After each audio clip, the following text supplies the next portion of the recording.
insanlığı sevirəm, dedi. Ancaq nə qədər çox insanlığı sevirəmsə, insanları individual olaraq daha az sevirəm.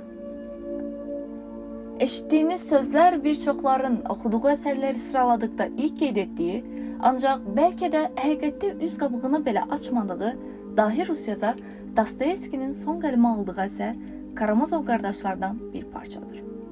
Bunu kitabın 1000 səhifədən uzun və klassik ədəbi roman olmasından qaynaqlandığını ehtimal edirik.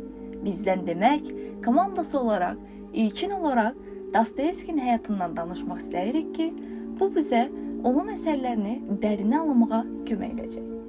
Yazarımız 1821-ci ildə Moskvada atasının anadan olduğu xəstəxanada dünyaya gəlmiş və həmin hospitalda böyümüşdür. Bir çox dostları həmin xəstəxananın digər pasientləri idi. Yazarın həyatında baş verən hadisələrin qələminə nüfuz etməsi hər kəs tərəfindən bilinəndir. Məsələn, ən yaxın dostlarından biri olan 9 yaşlı qızın təcavüzə uğradıqdan sonra həyata gözlərini yumması, 13 yaşı olanda qəddar və içki alüdəçisi atasının kölələri tərəfindən qətlə yetirilməsi, özünün Sibirə göndərilməsi və xəstəliyi yazılarına təsir etmişdir. Fyodor epilepsiya xəstəsidir. Yaşlandıqca xəstəlik daha tez-tez özünü xatırlatmağa başlamışdı. Özəlliklə Sibir işçi düşərgəsindən sonra. O, ölümdən, siyasi münaqişələrdən, cəmiyyətdən, teologiyadan yazmışdır.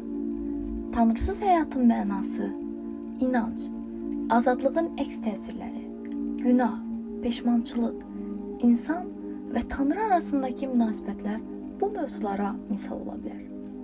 Dərin psixoloji romanları Çar Rusiya cəmiyyətinin qaranlıq tərəfini ustalıqla oxuyuculara çatdırsa da, yazar Tolstoy, Pushkin, Gogol kimi məşhur yazarlarla eyni dövrdə yaşamağından ya da talihinin oyunlarının nəticəsindəndir ki, bilinməz. Əsərləri illər keçdikcə daha çox oxucunun diqqətini çəkib. O, sadəcə 60 yaşına çatdıqdan sonra borclarını ödəməyə və onlardan gəlir əldə etməyə nail olmuşdu. Mübaliğə etmədiyimizi bildirmək üçün qeyd etmiş olaq ki, Dostoyevski psixologiya ilə əlaqəli təhsil almamasına rəğmən Freud, psixoanaliz elminin banisi Karamazov qardaşlarını insan psixologiyasının yansıtmasına görə təriflərə boğmuşdur. Bundan başqa Franz Kafka, Nietzsche, Ernest Hemingway, Stefan Zweig, Balzac, Dickens kimi dahilər də Freudun fikrindən geri qalmayan rəylərini çəkinmədən dilə gətiriblər. Aydındır ki, onun dini inancları Karamazov qardaşları realist romanda ifadə edilmişdir. Bununla yanaşı, imanla şübhə arasındakı münaqişə, mənəvi məsuliyyətin yayılması, azad iradənin yükü, kağıza işlənmiş cümlələrin ruhuna həkk olunub. Çoxları bu əsəri Dostoyevskinin düşüncələrinin və ədəbi səylərinin zirvəsi hesab edir. Daha dərinlərə getmədən, kitabın fərqləndirici xüsusiyyəti olan ön sözdən yazarın birbaşa oxucuya tuşlanmış fikirlərindən danışsaq pis olmaz. Burada o, romanın yazmaq səbəbini kağıza tökməklə yanaşı, oxucuya roman haqqında fikir sahibi ola bilmək üçün onu bitirməli olduğunu, yoxsa ikinci səhifəsində kitabı bir kənara qoymalı olduğunu özünə məxsus dillə çatdırır. O dedikdən sonra bizə də təkrarlamaq qalır.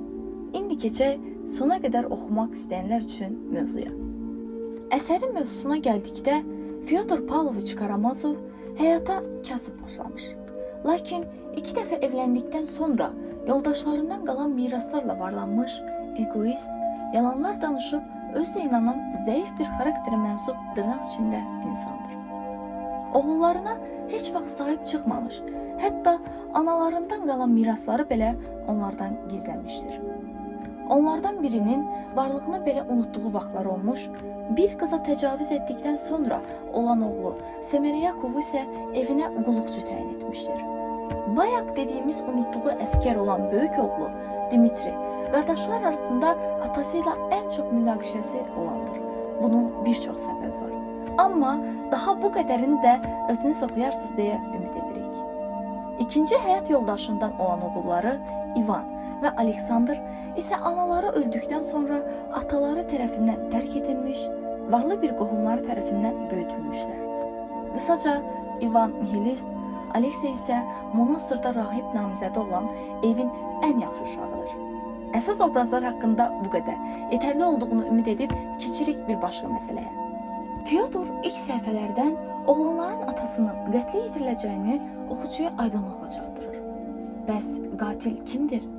Onu öyrənmək üçün gərək kitabı sona çatdırasınız. Kitab ədəbi roman olduğundan hadisələrdən çox obrazların xarakterlərinə, onların keçdiyi yolda dəyişən hisslər və düşüncələrinə daha çox hissə ayrılıb. Ona görə də uzun-uzun diyaloqlara hazır olmağınızı məsləhət görürük.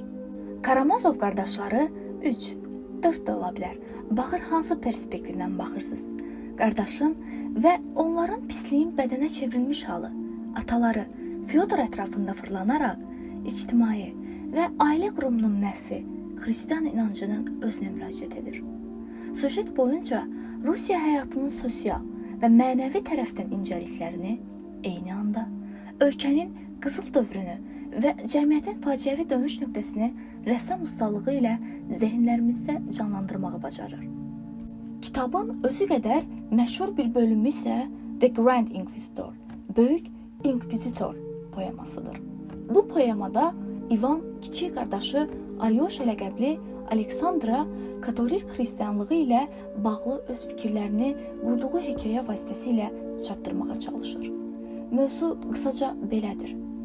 15-ci əsrdə İnkvizasiya məhkəmələri Avropada məşhur olduğu dövrdə İsa Məsih yer üzünə, İspaniyanın Sevilla şəhərinə geri qayıdır və İnkvizasiya məhkəmələrinin kardinalı onu tanıdığı anda zindana salır. Bunu görən katoliklər heç bir etiraz da etmirlər və gecə yarısı ziyarətinə gəlib monoloquna başlayır. Yenə də kitabın dadını tuzunu qaçırtmamaq üçün inanırıq ki, bu qədər bizdən demək bəs edər. Oxuyucular durmadan yeni sirli bir şey tapmaq ümidi ilə bu şahesərlə bağlı araşdırmalar edir, teoriyalar ortaya çıxardırlar.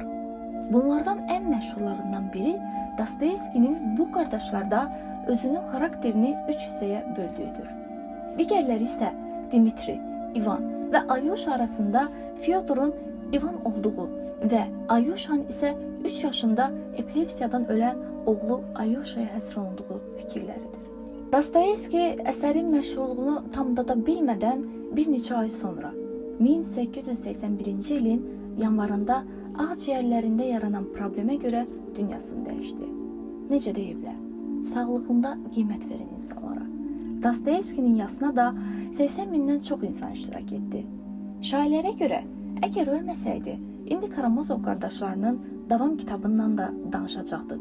Hətta kilsədən çıxan Alyosha'nın İnqilab hərəkatına qoşulub çarı necə qətlə yetirdiyindən də şirin-şirin müzakirə edəcəkdik. Dostoyevskidən danışıb Tolstoy ilə olan münasibətindən danışmasaq olmaz. Onlar eyni dövrdə yaşamaqlarına və Dostoyevskinin cəhdlərinə rəğmən heç vaxt qarşılaşmayıblar. Dostoyevski öldükdən sonra Tolstoy onun ən yaxın və ən əziz adamı olduğunu başa düşdüyünü dilə gətirib. Mən onu özümə dost bilirdim və heç şübhə etmirdim ki, biz bir gün görüşəcəyik, deyə qələm almışdı Tolstoy. Tolstoy son nəfəsini verərkən yanındakı kitab isə təxmin edin hansı idi?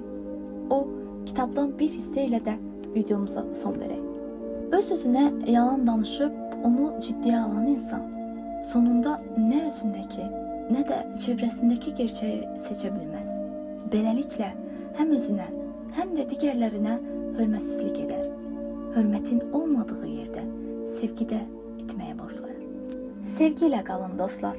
Bizə kanala abunə olmaqla, videonu bəyənməklə, bizi tənqid etməklə dəstək ola bilərsiniz. Bizdən demək.